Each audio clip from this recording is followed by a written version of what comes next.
Chères auditrices, chers auditeurs, bonjour. Aujourd'hui, je vais vous parler du trou de la centième.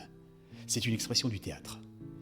Cette expression est liée à la mécanique suivante, à un cerveau qui est le deuxième cerveau. Nous avions parlé du reptilien la semaine passée, la quinzaine passée précisément.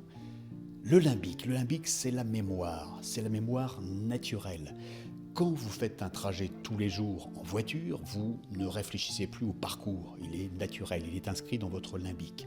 Le trou de la centième, c'est la même chose. Des comédiens jouent une pièce depuis un certain temps, le texte devient un réflexe. S'ils n'y font plus attention, ils le prononcent sans même y réfléchir. Et le problème survient quand un petit événement extérieur vient mettre un terme à cette récitation. Là, comme ils ne s'écoutaient pas, ils ne savent pas précisément où ils en sont. Et ils ont le trou de la centième.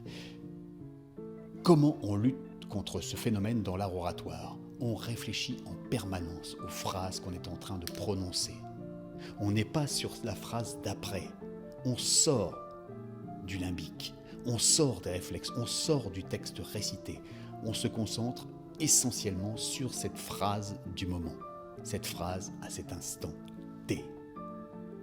Voilà. Évitez le trou de la centième. À bientôt.